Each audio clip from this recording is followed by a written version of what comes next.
Hola, mi nombre es Erika Gutiérrez Fernández. Soy residente de cirugía cardiotorácica del Instituto Nacional de Cardiología Ignacio Chávez. El día de hoy hablaremos del procedimiento de Fontan.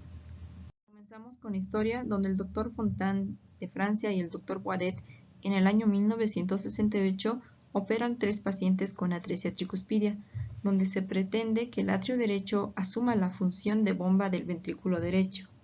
Ahora también indicada en otras cardiopatías congénitas complejas que tienen como característica primordial un solo ventrículo funcional, entre los cuales tenemos la atresia pulmonar sin comunicación interventricular, el síndrome de corazón izquierdo hipoplásico, el ventrículo con doble entrada, entre otros. Para realizar el procedimiento de Fontan, que sería el estadio 3, el paciente tiene que pasar por el estadio 2 y 1. En el 1 tendríamos la realización de la fístula sistémico pulmonar o el bandaje pulmonar. La fístula se realiza al nacimiento mediante la anastomosis de la aorta con la arteria o las ramas pulmonares, con la finalidad de incrementar el flujo pulmonar, entre las cuales tenemos la fístula de Watterson, la fístula de Potts, la fístula tronco a tronco o la que más se utiliza, la fístula de Blalock-Taussig, que es la anastomosis término lateral de la subclavia con la pulmonar.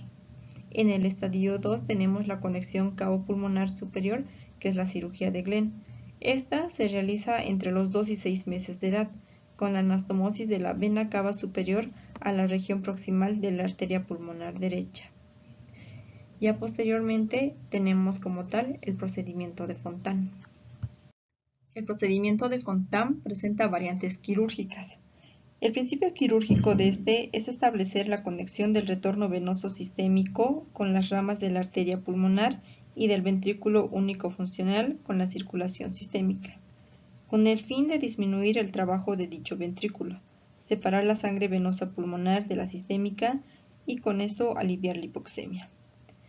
Primero tenemos a la conexión atriopulmonar, que es la conexión directa de la aurícula derecha con la arteria pulmonar. Este procedimiento ya está en desuso. Tenemos posteriormente la conexión bicavo pulmonar completa, donde, como mencioné, es la conexión de la vena cava superior y la arteria pulmonar derecha, que va a ser el procedimiento de Glenn bidireccional. A este se suma que se coloca un túnel donde la sangre venosa va de la vena cava inferior a la arteria pulmonar. Esto mediante la colocación de un túnel lateral o extracardíaco que vamos a mencionar posteriormente. Y otra variante sería la fenestración, donde se puede crear una pequeña fenestra entre el conducto y el atrio con la finalidad de prevenir la sobrecarga rápida del volumen a los pulmones con el incremento de la cianosis. Este va a disminuir las complicaciones como los derrames pleurales. La conexión atriopulmonar, que es el cierre del defecto interatrial y conexión de la aurícula derecha a la rama pulmonar derecha. El flujo de la vena cava superior puede ser derivada a la arteria pulmonar. Como mencionamos, este procedimiento se realizaba anteriormente, pero ya actualmente está en desuso. Los resultados iniciales de la derivación cavo-pulmonar total trajeron consigo una alta mortalidad y morbilidad relacionada con las características poco óptimas de la mayoría de los pacientes. Por esta razón, Chaussat, Fontan y colaboradores en el año 1977 establecen criterios para la selección de candidatos para la cirugía de Fontan y se consideran 10 criterios. El primero es mínimo de 4 años de edad. Paciente que tenga ritmo sinusal, drenaje normal de las venas cavas, volumen normal del atrio derecho, una presión de la arteria pulmonar media menor a 15 milímetros de mercurio, la resistencia de la arteria pulmonar menor a 4 unidades Wood, el diámetro pulmonar y el diámetro aórtico debe ser mayor a 0.75, la función ventricular normal o una FEBI mayor al 60%. Que el paciente no tenga insuficiencia valvular y no presente secuelas de procedimientos previos. También indican que los índices de tamaño de las ramas pulmonares normales según Magoon y Nakata. El índice de Magoon se calcula dividiendo la suma de los diámetros de la arteria pulmonar derecha, a nivel del margen lateral de la columna vertebral, y la arteria pulmonar izquierda, proximal a la rama lobar superior. Esto dividiéndolo entre el diámetro de la aorta por encima del diafragma. Se considera normal un valor por encima de 2. El índice de Nakata se calcula a partir del área de las ramas pulmonares proximal al origen de la rama lobar superior respectiva, sumando el área de la arteria pulmonar derecha y la arteria pulmonar izquierda, dividiéndola entre la superficie corporal. Se considera normal un valor por arriba de 250 milímetros cuadrados por metro cuadrado. Si cualquiera de estos índices son menores, se considera no ser candidato para manejo quirúrgico o bien ser un factor de riesgo para la realización de la cirugía de Fontan. Continuamos con la técnica quirúrgica del procedimiento de Fontan. Como los pacientes pasan por un estadio 1 y 2, generalmente son pacientes que ya tienen una cirugía previa.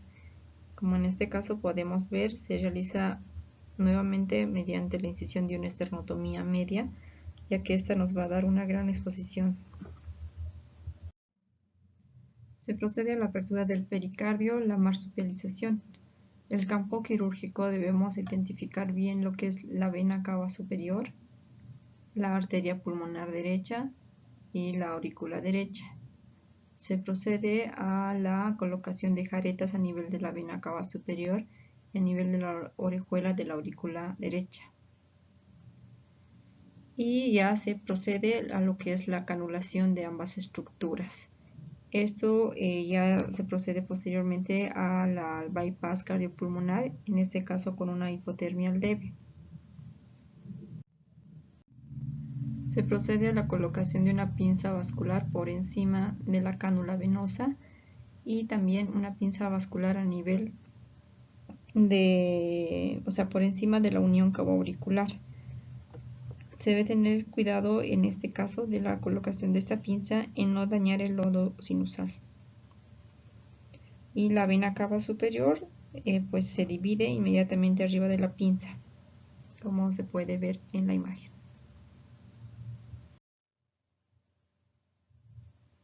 Se procede a la sutura de la vena cava superior, a nivel de su extremo cardíaco.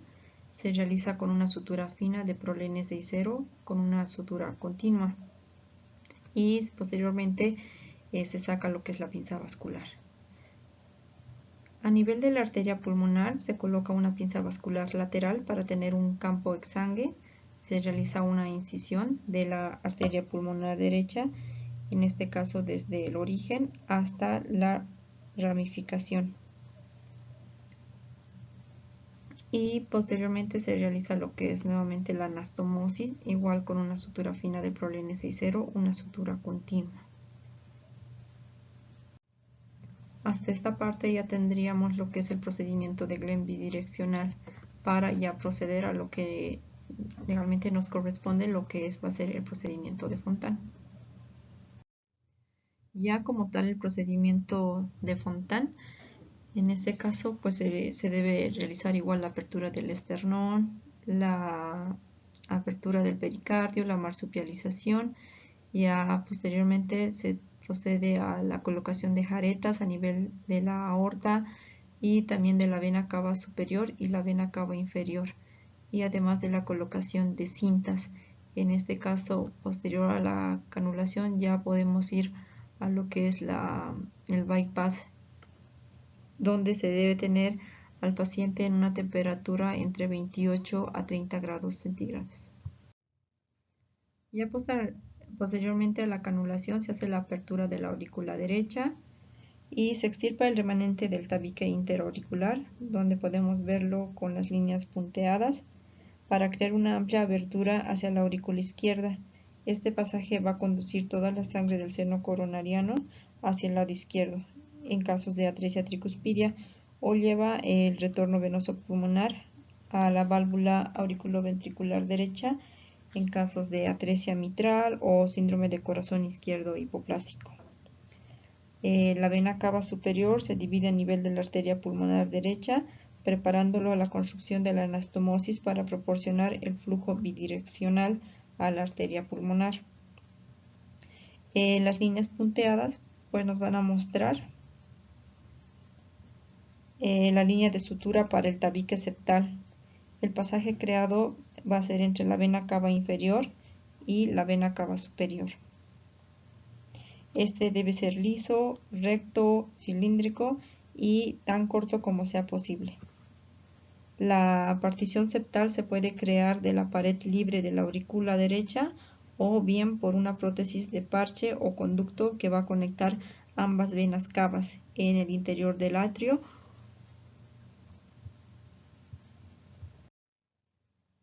Se puede crear un colgajo auricular derecho para dividir la aurícula y crear un conducto intraauricular, como se puede observar en la imagen.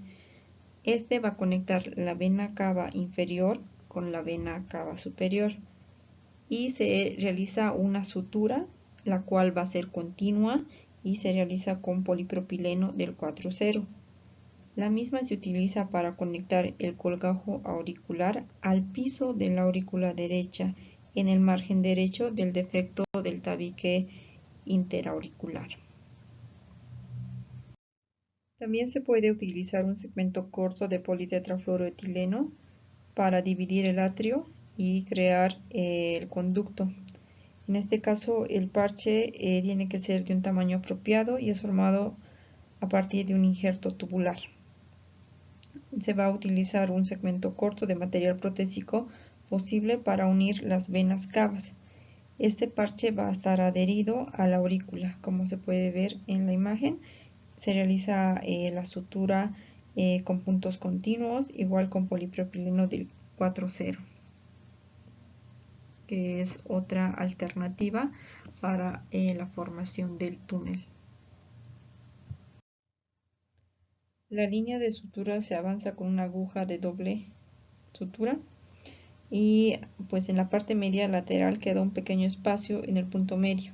Se atan las suturas dejando un pequeño defecto a este nivel.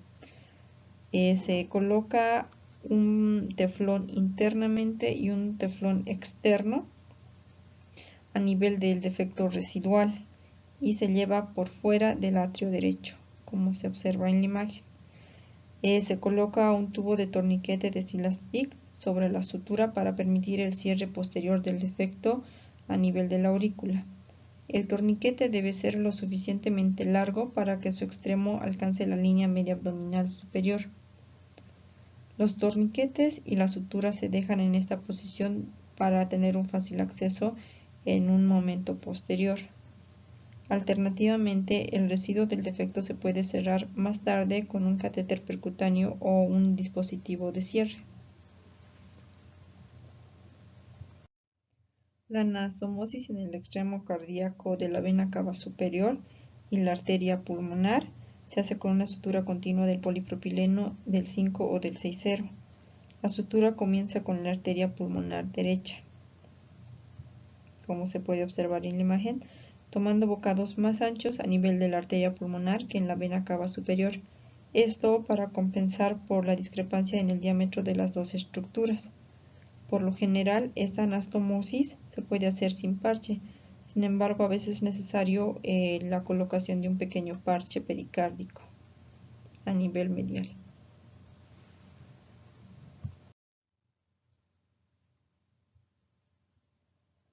Ya casi concluimos con el procedimiento de Fontan. Tenemos las anastomosis bicavales, la vena cava inferior unida por un túnel intracardíaco a la vena cava superior y están a la arteria pulmonar derecha. Por ende, todo el flujo de la vena cava inferior pasa por el túnel por la vena cava superior a nivel de la aurícula pulmonar derecha. Y se realiza lo que es el cierre de la atriotomía, se realiza con una sutura continua y pues hay que tener mucho cuidado en el cierre para evitar fugas. En cuanto al procedimiento de Fontan de la forma extracardíaca, se siguen muchos pasos similares al procedimiento de Fontan de lo que es el túnel intracardíaco. La canulación de la aorta y bicaval van a ser las mismas. Y ya posteriormente en este vamos a utilizar un tubo de Gorotex. En la parte superior va a estar cortado oblicuamente para estar al ras y realizar la anastomosis con la arteria pulmonar derecha. Se utiliza la sutura del polipropileno del 5,0 con una sutura continua, y en la parte inferior vamos a suturar con la vena cava inferior. En este caso se puede utilizar una sutura del polipropileno del 4,0 o del 5,0, mejor se hace si se hace en dos capas, y pues tenemos que tener mucho cuidado para evitar fugas durante la sutura de las mismas. Otra de las variantes es la fenestración. La mortalidad precoz tras el procedimiento de Fontan puede estar relacionada a un aumento hemodinámico transitorio, como un aumento postoperatorio de la resistencia vascular y pulmonar o disfunción ventricular sistémica. Cualquiera que sea la causa de la falla, la hipertensión venosa sistémica es un denominador común que en sí mismo puede ser responsable por un círculo vicioso. Un ingenioso y elegante método para evitar el círculo vicioso fue desarrollado simultáneamente por el grupo de Boston y de Los Ángeles, para pacientes con un mayor riesgo. La técnica consiste en fenestrar a nivel del tubo y a nivel de la aurícula. En este caso se necesita más o menos unos 6 milímetros del defecto, o